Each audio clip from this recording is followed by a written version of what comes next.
Y ahora sí, adelante, no sé quién, José, tu Sí, no, experiencia. solo introducir, también decir que teníamos invitado a Magdalena Fernández del SILET, y bueno, y decirle a nuestros expositores que tendrán que ser breves, modalidad pitch. Fundamentalmente vamos a presentar los adelantos que tenemos del observatorio, lo que tenemos con Observatorio de Calle, muy breve. Lo que va a presentar Jorge es una metodología cualitativa para hacer entrevistas, y cerramos con Daniel, que en verdad no es del laboratorio, pero ha colaborado con nosotros para la tecnología de poder hacer capturas de sonidos ambientales de balacera. Eso. Y agradecer la presencia de Magdalena, por supuesto.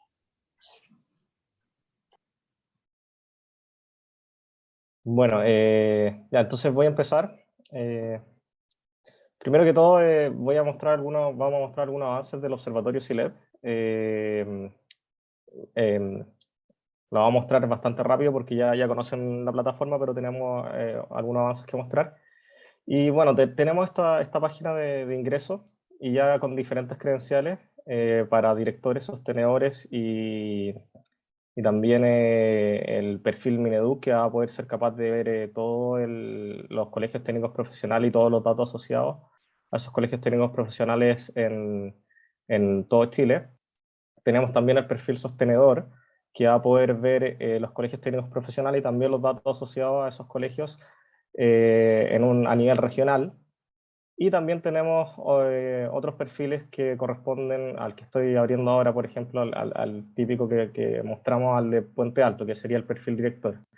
Entonces, esto lo voy a mostrar rápidamente para recordar, pero ustedes ya lo conocen, prácticamente, que tenemos las capas del censo, los cuarteles, los establecimientos de salud, las pymes, las ciclovías. Tenemos bastantes capas acá de mapas, y bueno, uno aquí puede hacer clic encima de los colegios, ver la ficha institucional del colegio, y acá abajo también tenemos eh, un detalle de los colegios que estamos viendo en el perfil director de la comuna de Puente Alto. Podemos seleccionar por cohorte los niveles, que serían tercero y cuarto medio para colegios técnicos profesionales, y tenemos estas estadísticas de deserción por ya los alumnos totales, los desertores, si son desertores hombres o mujeres. Tenemos algunos gráficos, el tema de las notas, también el tema de asistencia, que lo podemos ver acá. El tema de los delitos, que fue algo que quizás no estaban en las presentaciones anteriores, pero tenemos mapeados en algunos lugares una base de datos que nos conseguimos con Hugo Contreras. Tenemos la frecuencia de los delitos por manzanas, que básicamente las manzanas las tenemos tienen su número identificador, y le podemos hacer un match con las manzanas del censo 2017. Entonces podemos graficar acá espacialmente cómo se están distribuyendo los delitos en algún lugar determinado. Y también tenemos este otro menú que nos permite ver el entorno de un colegio determinado, al seleccionarlo aquí a la izquierda, por ejemplo. Colocar ver entorno, y ver entorno en metros, en un diámetro de 400, 600, 1000, 1500, 2000, hasta 2500 metros. Y me lo muestra acá, donde está el área de influencia, y me muestra aquí unas estadísticas de cuánto es el total de hogares, la población total, las personas por hogar, eh, establecimientos que tienen relación a la seguridad y el orden, los centros de salud. Y esto va muy de la mano con la oferta que ofrecen los colegios técnicos profesionales, y donde pueden hacer las prácticas también los alumnos de estos colegios. Entonces, como dije, también tenemos otros perfiles, por ejemplo, el sostenedor. En este caso, sostenedor RM sería sostener, la vista que tiene un sostenedor para una región determinada, que en este caso sería la metropolitana. Y también tenemos el perfil Mineduc, que en este caso sería para ver una vista para el total de Chile. Entonces aquí tenemos el perfil sostenedor, prácticamente es igual al anterior, solamente que tenemos, aquí se demora un poco en cargar, tenemos en el menú cohorte nivel, pero además ahora tenemos la comuna, y podemos ir acá ir viendo diferentes vistas de las comunas, y podemos ir aquí intercambiando las comunas, por ejemplo, no sé, Providencia, Hector, y, y nos va llevando a diferentes vistas. Entonces el sostenedor tiene una vista más regional, ya sea la región metropolitana o alguna otra región. Y bueno, acá lo mismo, los desertores, el tema de las notas, asistencia. Y por otro lado tenemos el perfil Mineduc, como dije, que ya entré por la página de las credenciales, donde se pueden ver todos los colegios. Tenemos acá un resumen también de los colegios técnicos profesionales, el RD de acá de todos los colegios que están en Chile, según la base de datos del Mineduc, un gráfico de sectores por alumnos, y bueno, aquí podemos ver todos los colegios. Tenemos ahí un colegio en Rapa Nui, y tenemos las capas de, de información también que hemos mostrado anteriormente en las presentaciones anteriores. Entonces la diferencia que tenemos ahora es que tenemos diferentes vistas, y con eso, con las diferentes vistas, tenemos diferentes perfiles de usuarios que pueden acceder a distintos datos, y en base a esto ya, por ejemplo, ya vamos a definir el tema del focus group, porque al final el tema de esto también es como un tema de co-creación también con los usuarios finales. Entonces ahí es donde ya ahí, Jorge nos podría explicar más acerca de esto.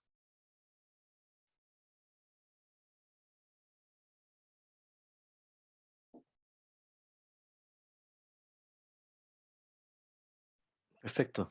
¿Sigo yo entonces? Ok. Un segundo.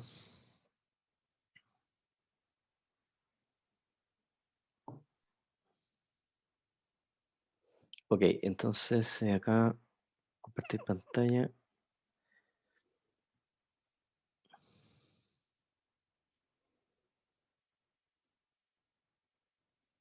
Bien, se ve bien, ¿cierto? Bien, Sí. buen día a todos y todas. Entonces voy a ser bastante sintético y voy a darle continuidad a lo que acaba de presentar Nicolás. Bueno, un poco recordando lo que es nuestro modelo de trabajo. Nosotros creamos tecnología, ¿cierto? Lo que hemos visto un desarrollo tecnológico, y ahora lo que corresponde en el proceso, digamos, de creación y co-creación de estas plataformas es el encuentro con las personas, las conversaciones que es necesario generar para poder depurar estas aplicaciones, estos sistemas tecnológicos, y lograr finalmente transformar un territorio determinado, una problemática, abordarla y mejorarla de cara a hacer mejor política pública. Entonces, resumiendo lo que les mencionaba Nicolás, nosotros tenemos tres perfiles de usuario, y cada uno de estos perfiles de usuario tiene distintos privilegios para acceder a la plataforma. Hay un perfil full, digamos, un perfil que ve todo, que tiene una visión panorámica amplia, que sería el perfil Mineduc, o bien de investigadores. Después un perfil de sostenedores y un perfil de director o directora de establecimiento MTP. Y justamente lo que vamos a hacer ahora es comenzar con Focus Group Online, aprovechando también esta posibilidad de usar el Zoom, ¿cierto? La videoconferencia, que tiene una característica bien interesante que antes no la teníamos, que es que podemos compartir la pantalla y podemos hacer un monitoreo en vivo de cómo va navegando la persona que participa en estas sesiones. Entonces, aprovechar de agradecerle a Magdalena su apoyo. Ella nos ha provisto de una base de datos, lo que podríamos considerar un grupo natural, ¿cierto? El grupo natural es constituido por estudiantes del Diplomado en Innovación y Liderazgo Educativo SILED. En esta base de datos tenemos un 66% de hombres, 34% de mujeres, 59% de directores y directoras de Santiago, y el resto de regiones. Por lo tanto, vamos a procurar, digamos, tener una representatividad en relación a este grupo natural. Son 32 personas, ojalá poder abarcarlas a todas en distintas sesiones, y el promedio de edad de estos directores es de 48 años. Entonces lo que nosotros vamos a hacer son entrevistas digitales grupales, grupos focus group online, donde nosotros lo que vamos a hacer es aproximarnos a la experiencia de usuario, ¿ya? Esto que se habla tanto, ¿cierto?, del user experience, UX, porque queremos guiar el desarrollo 2022 en paralelo digamos, al desarrollo tecnológico pendiente, ir viendo, digamos, cuál es la respuesta dialógica del usuario frente a la pantalla. Y de esa manera tener una información preliminar acerca de la usabilidad, es decir, qué tan fácil de usar es la interfaz, qué mejoras se le podrían hacer, cuáles son los recorridos intuitivos que realizan estas personas, qué falta, qué sugieren, qué recomiendan, qué tiene mayor significado, qué le da mayor sentido, digamos, a este diálogo con la pantalla, qué indicadores podríamos ir formando, etcétera, etcétera. Y el objetivo de estas sesiones que vamos a iniciar el martes 21 de diciembre es explorar reacciones, opiniones y lógicas de navegación que permitan elucidar mejoras de interfaz y de comunicación de la plataforma. Entonces, serán sesiones de 30 a 45 minutos divididas en dos partes, una muestra general de la plataforma que la va a dirigir Nicolás, que ya, digamos, tiene muy incorporado este sistema y la presenta, digamos, muy bien, se conoce el esqueleto completo, y luego en una segunda parte en la que voy a entrar yo, digamos, con una conversación guiada en la que los participantes van a navegar espontáneamente por medio de una cuenta de usuario general.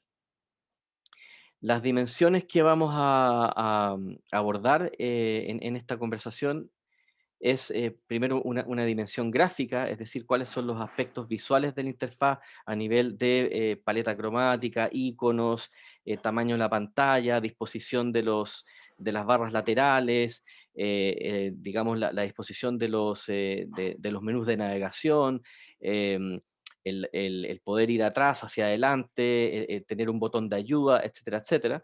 Después la lógica, que es entender, digamos, cómo se percibe a nivel visceral, conductual y reflexivo, parafraseando a Donald Norman, uno de los gurús de la usabilidad, esto de la navegación geoespacial y el acopio de capas, que queremos ir viendo cómo se siente, digamos, esto de ir acopiando capas, encendiendo algunas, apagando otras, combinándolas, y eso qué reacción genera en estas personas.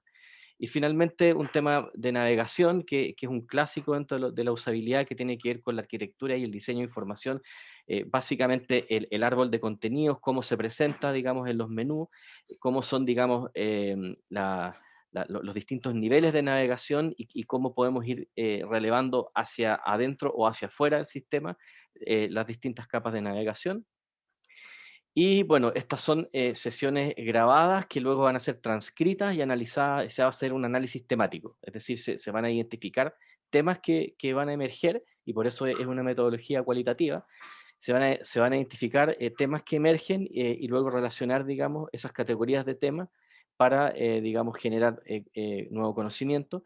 Y esto, evidentemente, con un consentimiento informado porque la sesión es grabada.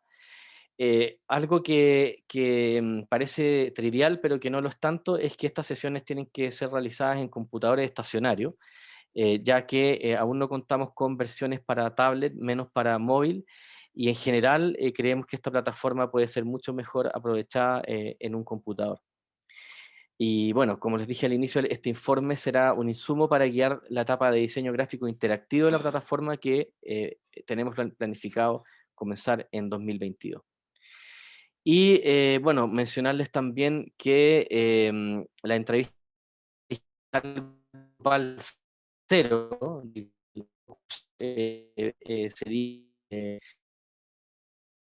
a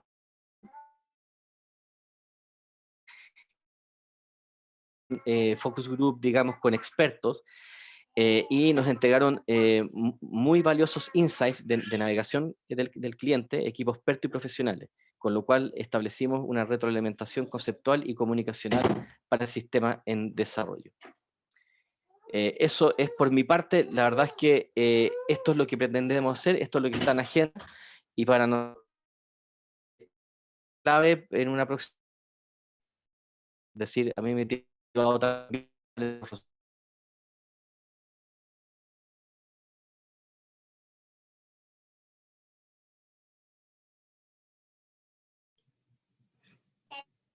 Parece que De la perdimos base de datos. a Jorge. Eso sería. Muchas gracias, equipo. Ya, entonces, yo voy a pasar a la otra parte que tenemos también, que hemos desarrollado acá en el equipo de Tech Policy, que tiene que ver con esta encuesta y formulario que hemos desarrollado para ver el tema de la gente en situación de calle. Esta encuesta o formulario se puede abrir ya sea desde el computador, pero está hecha para abrirla desde un celular. Entonces, la idea de esto es ir reportando y tener como unos registros espaciales y geolocalizados de la gente en situación de calle, pero además donde uno le puede hacer preguntas a estas personas para poder caracterizar mejor todo lo que está sucediendo. Entonces, este es el formulario que se abre en el celular. Y aquí puedo mostrar parte de las preguntas. Por ejemplo, la persona que envió el reporte. Aquí automáticamente cuando uno está en este formulario, te pregunta la ubicación para tomar la latitud y la longitud. Se puede proporcionar una fotografía del lugar y también pregunta si es posible realizar o no las preguntas a la persona en su situación de calle. Si uno coloca no, puede colocar acá comentarios adicionales y enviar el reporte. Y si uno coloca así, acá ya también puede colocar los comentarios adicionales, pero se despliegan otras preguntas básicas, que serían como el sexo de la persona, la edad o edad estimada. También tenemos preguntas de dónde durmió la última noche, por ejemplo, a esta persona en situación de calle, cuáles son sus niveles máximos de estudio, cuánto tiempo lleva viviendo en la calle, aquí en rangos de menos de 3 meses, menos de 6 meses, menos de 1 año, 2 años o más, etc. Si la persona es migrante o no. Y también tenemos preguntas relacionadas con los shocks, shocks a los últimos acontecimientos que han pasado en Chile, como por ejemplo, cuánto le ha perjudicado la pandemia a esta persona. Y aquí tenemos una escala donde puede responder nada, muy poco, poco, mucho o muchísimo, y se le pueden hacer preguntas acá y tener comentarios adicionales a eso. Aparte de la pandemia, cuánto le ha perjudicado el estallido social a esta persona en situación de calle, y también cuánto le ha perjudicado el tema de la migración.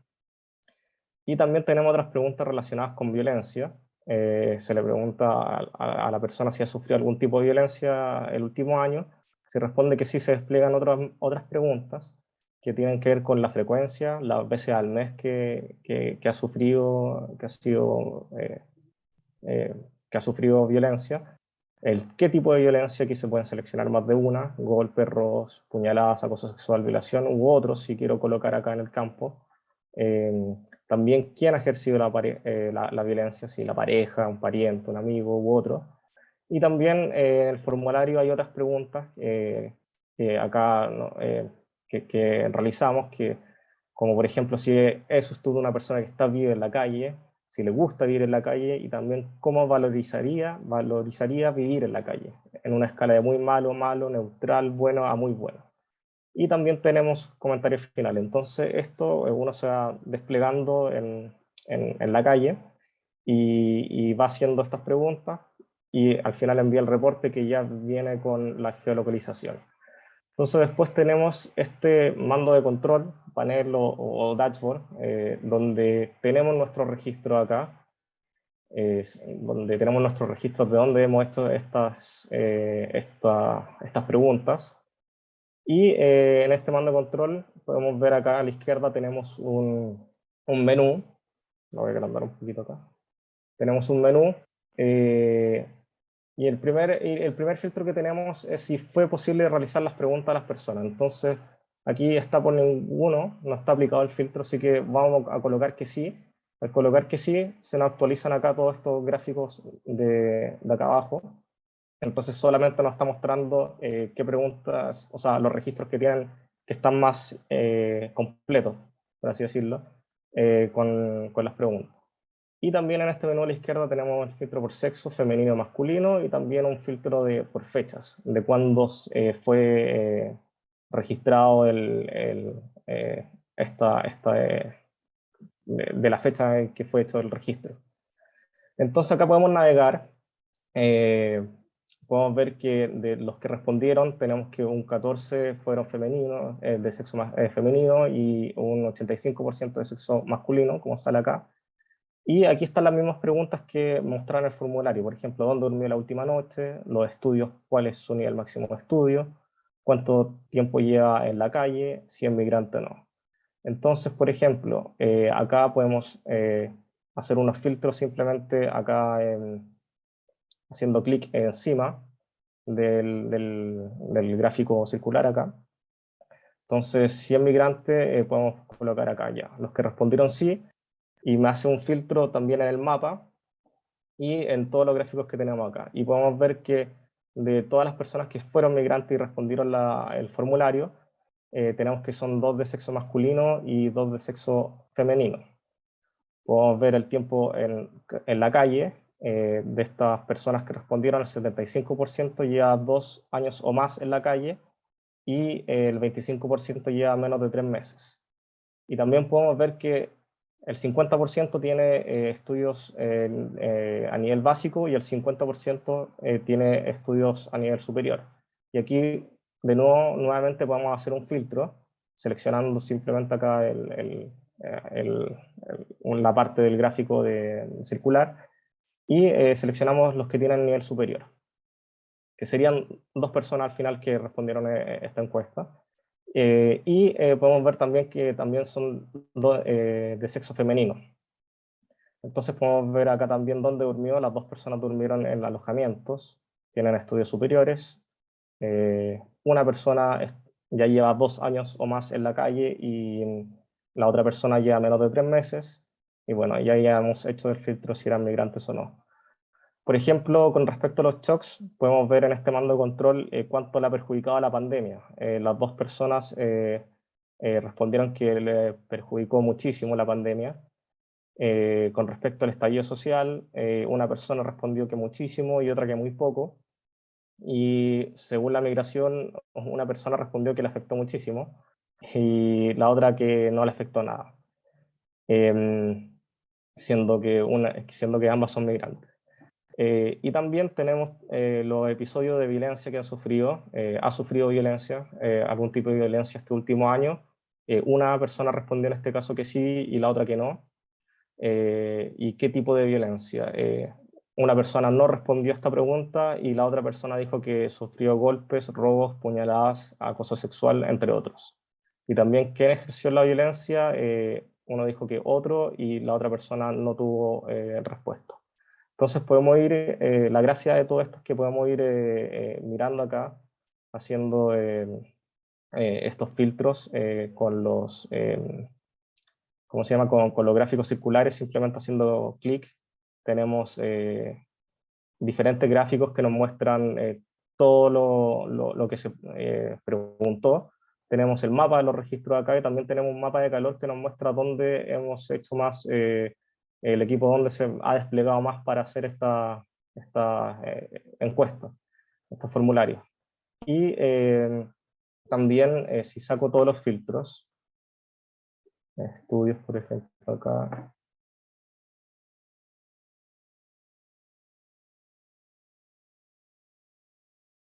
Ahí saqué todos los filtros. Tenemos la opción de, esto se demora un poco en actualizar también, ahí se anda actualizando a poco. Tenemos la opción de esta herramienta acá arriba, seleccionar un punto en específico. Por ejemplo, este de acá. Voy a colocar el filtro de los que se respondieron las preguntas mejor. Entonces podemos seleccionar un punto de acá y al tiro nos dice el punto a qué corresponde. En este caso sería un registro de una persona de sexo femenino que él durmió la última noche en la calle, tiene estudios, el máximo de estudios fue de la media, ya 2 años más en situación de calle, no es migrante, y tenemos todos estos otras preguntas que podemos realizar en el formulario. Y esto es una estadística que se calculó en base a todas las respuestas que hemos obtenido de las personas en situación de calle, y básicamente nos dice que una persona sufre al mes un promedio de 1,5 episodios relacionados a algún tipo de violencia. Eso ya es con los registros que tenemos nosotros. Claramente puede cambiar a mayores registros que tengamos. Entonces esto es una forma de visualizar los datos que tenemos con respecto a este formulario, donde levantamos información, gente en situación de calle, y que también es extrapolable a muchas otras aplicaciones, como el tema ya de grafitis que hemos explorado ahí en el equipo, y las aplicaciones son bastantes. Entonces, básicamente eso es lo que queríamos mostrar acá en el tema de personas en situación de calle, y cómo después podemos visualizar todo esto en un mapa acá. Y lo que me falta también es decir que cada registro tiene acá toda la encuesta y los comentarios adicionales también de todas las personas, y también las fotos que se pueden sacar. En algunos casos no tenemos fotos porque o las personas no querían, pero en este caso acá podemos ver que teníamos una foto de dónde se hizo la encuesta y de la persona, en ese caso. Y aquí tenemos la persona que lo reportó. ¿Es posible realizar la pregunta a la persona en situación de calle? Sí. Sexo masculino, la edad aproximada 55 años, máximo nivel de estudio media, y cuánto tiempo, y todas las preguntas que ya nombré.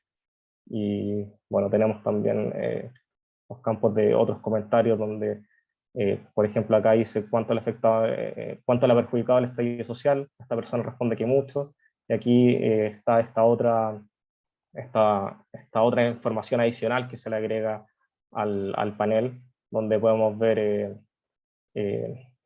esta otra visión de la persona, donde nos da más detalle acerca de lo que está viviendo. También con respecto a la migración y ese tema. Y bueno, eso sería por mi lado, por el tema del trabajo que hemos hecho con la gente en situación de calle, y como repito, esto es extrapolable a bastante otras aplicaciones. Eso por mi parte. Y gracias al Dream Team, que me dejó un espacito también para poder exponer.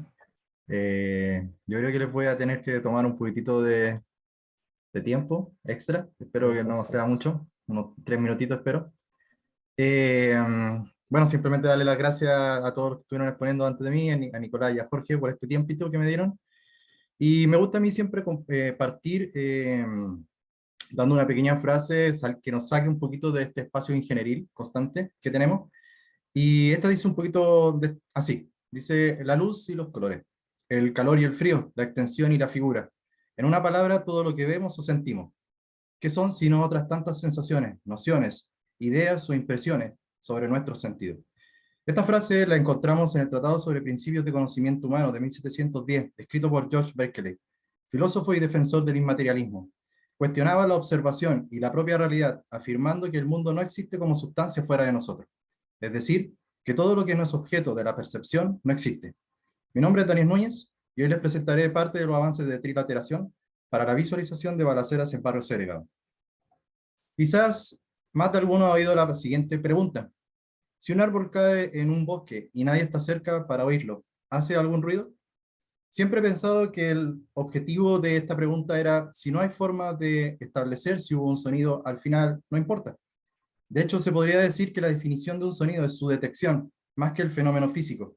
Por supuesto, una vez que desarrollamos un instrumento que puede detectar las vibraciones que de otro modo no podemos escuchar, surge un sonido que antes no existía. A fin de cuentas, podemos entender la sensación y la percepción como dos extremos de un continuo, donde la sensación comienza con la transducción sensorial producida por un estímulo en el medio, y la percepción es la interpretación del individuo frente a estos estímulos. Y tal como cita Goldstein en su libro Sensación y Percepciones, La percepción es una experiencia sensorial consciente. Esto es una cuestión profunda con connotaciones éticas. Por ejemplo, si no somos conscientes del sufrimiento de alguien, ¿existe? Sin ir más lejos en esta cuestión, el exministro de Salud, Jaime Mañalich, el 28 de mayo de 2020, reconoció que en un sector de Santiago existe un nivel de pobreza y hacinamiento del cual él no tenía conciencia de la magnitud. Y cómo no, si solo podemos ser conscientes de ello si nos lo dicen o si lo inferimos de nuestra humanidad común. Aunque no nos convenza, la percepción que nos creamos de ciertas cosas y acciones se engendra en nuestros genes, en nuestra vida, nuestras palabras, nuestras acciones, y convencemos a los demás a partir de una percepción. Inclusive yo, en estos momentos, expongo desde mi propia percepción. El desarrollo se enmarca dentro del proyecto SAT de Tech Policy Lab, Sistema de Alerta Temprana de Vulneración de Derechos de Menores. Este riesgo está estrechamente relacionado con variables espaciales de violencia e incivilidades en barrios segregados y empobrecidos. Balaceras, ruidos molestos asociados a incivilidades, microbasurales, sitioderiazos, construcciones abandonadas, etc. Factores de riesgo para, en el caso de los menores, el ingreso temprano en el tráfico de drogas y la actividad delictiva. Este proyecto ha ido evolucionando en el tiempo a una plataforma de mapeo colectivo mostrado por el equipo anteriormente. El desarrollo de trilateración sonora busca a través de datos geolocalizar, identificar y clasificar balaceras, disparos y otros ruidos molestos.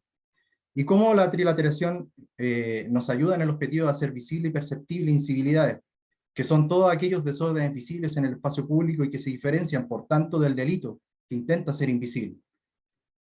La trilateración es un método matemático para determinar posiciones relativas utilizando geometría de esferas, círculos o triángulos. Se utiliza muy a menudo en dispositivos GPS, sismo y teléfonos celulares. Este método se diferencia de la triangulación en que esta última utiliza ángulos y distancias, mientras que la trilateración se utilizan solo las distancias. El planteamiento geométrico es simple.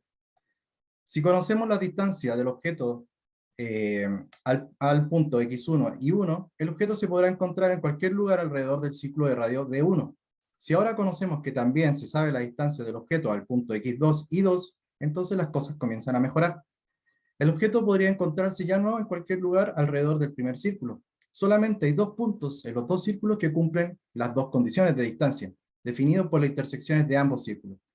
Ante la problemática de saber cuál de los dos círculos es la respuesta definitiva, necesitamos otro círculo que nos ayude con información adicional para resolver esta incógnita. El método necesita conocer las coordenadas de los puntos de referencia 1, 2 y 3, que en el caso de los teléfonos celulares serían las antenas de comunicación, y en el nuestro, el posicionamiento de los sensores en el perímetro del barrio. Con esto ya no solo nos faltarían las distancias del punto frente a los 3 puntos de referencia, pero ¿cómo se calculan estas distancias? En el caso de los teléfonos celulares, se calcula mediante señales enviadas por las antenas a nuestros teléfonos, midiendo la intensidad de la señal. En nuestro caso, necesitamos conocer los tiempos de arribo de cada señal a cada nodo sensor, lo que abre la cuestión a un punto clave en el desarrollo, la sincronización de tiempo. Solo para tener una idea de la importancia, imaginen la comunicación entre sus teléfonos y las antenas, con una velocidad de transmisión igual a la velocidad de la luz. Por cada microsegundo, la luz viaja a 300 metros. Eso quiere decir que si el receptor difiere en un microsegundo respecto del emisor, existirá un error de 300 metros. Con el sonido, el caso no se vuelve tan extremo. Por cada microsegundo, el sonido se mueve por el aire a 0.034 centímetros, lo cual nos permite utilizar el método sin mayores exigencias de sincronización. De todas maneras, en la etapa en la que nos encontramos, se ha establecido lograr un tiempo diferencial no más de 400 microsegundos o 14 centímetros de error. Hay 3 tipos de técnicas basadas para la estimación de ubicación: la técnica de llegada, de diferencia de tiempo de llegada y de ángulo de llegada. En nuestro caso utilizaremos la técnica de diferencias de tiempos que nos permite finalmente eliminar el requisito de sincronizar un nodo fuente o destino, caso de los teléfonos con los relojes de los nodos de referencia, y en la diferencia de tiempo, todos los nodos sensores reciben la misma señal de la fuente sonora, y por tanto, mientras los relojes de los nodos sensores estén sincronizados, el error de llegada de cada nodo sensor, debido a la no sincronización de los relojes, es siempre la misma. Finalmente, nos queda ya seleccionar el método matemático a utilizar en este caso, y a fin de reducir el error analítico, producto del diferencial de tiempo entre nodos, se combina la trilateración con un método matemático aplicado en modelos de sistemas neurosensoriales, llamado cálculo de frente de onda policrónica, que es el nombre que se le da al enfoque geométrico propuesto recientemente sobre cómo se puede modelar el cerebro para realizar cálculos. Se aparta del uso convencional de redes neuronales artificiales que involucran sinapsis para el modelo de los sistemas. No deseo sobreextenderme en el tiempo explicando el modelo, pero en resumen consiste en llegar a ecuaciones de 3 hipérbolas. Cada una de ellas tiene un lado del triángulo formado por los sensores como eje transversal. El punto en común de cada intersección producida por las ramas de las hipérbolas será finalmente donde se encuentre la fuente sonora en nuestra búsqueda. Con todo esto ya explicado en resumen, ¿qué resultados hemos obtenido y cómo se configuran estas pruebas iniciales? Para las pruebas se utilizaron 3 ESP32 independientes con un micrófono de comunicación I2S, SPH0645. En cada uno de ellos, estos dispositivos están en una configuración triangular y se considera que se encuentra en un plano XY, siendo el suelo paralelo a este plano. En el primer paso consiste en generar un disparo entre los 3 SCP-32 para que inicien la sincronización, sirviendo el nodo 1 como referencia para el 2 y 3. Para este disparo, análisis de tiempo y gráfico de posición, se realizó un instrumento virtual en el software LabVIEW para el propósito. Desde allí se envía la orden a una base de datos alojada en Firebase, la cual es leída por cada nodo para iniciar el proceso de sincronización. El proceso continúa hasta que se detecte un error menor a 400 microsegundos. Una vez terminado, inicia el proceso de creación de línea base para la detección de ruido. Cada sensor, y por un determinado tiempo, toma valores de ruido y establecerá una línea base de trabajo. Finalizado este proceso, y mediante un segundo disparo proveniente desde LabVIEW, inicia la medición de ruido a la espera de un estímulo que supere un porcentaje del umbral, gatillando que todos los sensores envíen esta información a Firebase para que LabVIEW pueda realizar los cálculos de posicionamiento. Veamos un poquito los que son ya los resultados ya obtenidos hasta ahora. En estos dos primeros gráficos de resultados se pueden observar varias líneas producidas por los diferentes hipérbolas que giran alrededor de los ejes de triángulo formados por los sensores. Observamos además que para el primer punto de emisión en 2.1, el método nos muestra un resultado con un error a menos de 20 centímetros. Este es el valor obtenido en el punto donde la mayor cantidad de hipérbolas se intersectan. Respecto al segundo gráfico, se observan 2 puntos de solución, pero que debido a la misma geometría formada por los nodos, se puede descartar una de ellas, siendo el resultado 1 el correcto. Aunque se debe notar que si el segundo resultado se encontrase dentro del triángulo, se debe realizar un análisis de DOA para identificar cuál de los resultados es el correcto. En otros, observamos ciertas complicaciones del método. Si se genera un estímulo en la altura del triángulo, no parece llegar a un resultado definitorio dentro del mismo. De igual manera, si uno se posiciona en algún eje del triángulo, se observan errores similares que no nos arrojan resultados. Cabe destacar que además, no todas las pruebas fueron ejecutadas el mismo día, y por ende las condiciones medioambientales no eran las mismas para cada medición. Existen otros resultados que sí nos dieron, pero quería mostrar finalmente también que existen ciertas problemáticas con el método que tengo que ver cómo solucionar. De todas maneras, esto representa un pequeño avance en la búsqueda de generar un sistema de captación de ruido para la geolocalización de balaceras dentro de un barrio segregado, dando puntapié inicial para el desarrollo. Y ya para terminar, volviendo un poco al inicio de esta presentación, el desfase entre realidad y la percepción no sería relevante si no fuera porque distorsiona el diagnóstico y promueve soluciones allí donde no están los problemas. De allí radica la importancia de visibilizar y hacer perceptible la realidad de niños, niñas y adolescentes de estos barrios segregados. Gracias por la atención.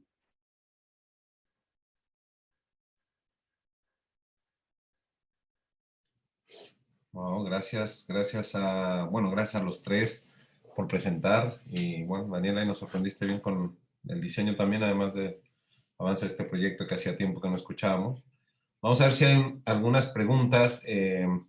Fue mucha información, evidentemente, así que siempre hay la posibilidad de seguir conversando con el equipo de Tech Policy. Pero veamos si hay alguien que se anima a hacer alguna pregunta por acá.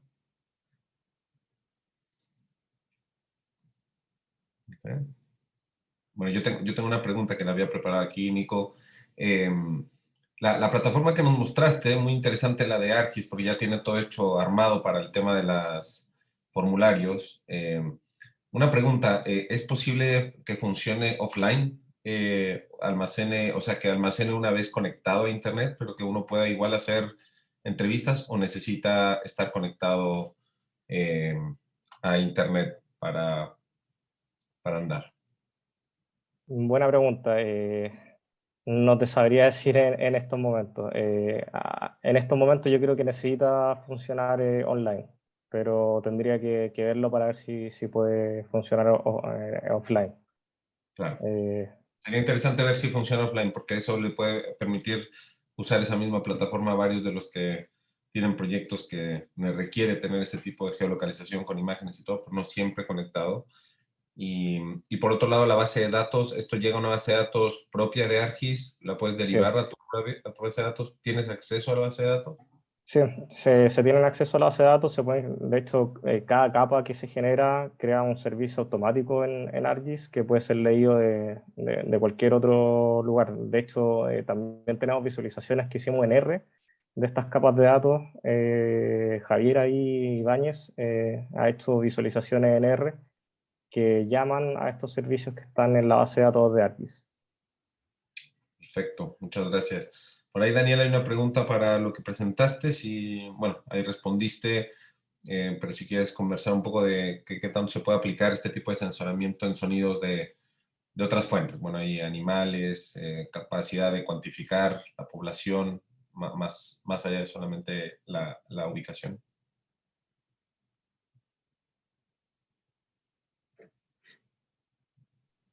Ah, sí, sí, ahí le respondí a ambos, pero sí se puede, se puede. Y Daniel, hay una pregunta en tu sistema. ¿Todo el sistema de analítica que la ejecuta en tiempo real o esto se ejecuta? Ahí no me quedó muy claro si hacen Ah, procesamiento. sí, sí, por el tema de, bueno, de testeo rápido y que tenía que estar haciéndolo como inmediato, no fui guardando la información o guardando los datos de cada vez que se producía un quiebre del umbral, cosa de poder analizarlo más tranquilamente ya con tiempo a 8 horas después, sino que constantemente lo iba haciendo en tiempo real. O sea, yo ejecutaba un sonido y inmediatamente desde LabVIEW se generaba el posicionamiento inmediato de dónde fue ejecutado. O sea, todo era prácticamente instantáneo y como mencionaba ahí, los errores de sincronización estaban por debajo de 400 microsegundos. En algunos casos, y me pasaba mucho, que por temas medioambientales, que era por temas de sonido, o sea, de viento y otras cosas más, muy probablemente se me ejecutaban acciones que prácticamente diferían de esos tiempos y segundos. Pero ahí ya basta con generarle filtro adecuado finalmente al sistema, que actualmente no tiene ningún filtro, está trabajando totalmente en crudo, y los filtros los estoy haciendo a partir de LabVIEW, pero obviamente desde la misma electrónica ya se puede generar los filtros previos, cosa de poder eliminar, por ejemplo, factores como viento u otro tipo de ruidos, tanto electrónicos como cualquiera que no queramos escuchar.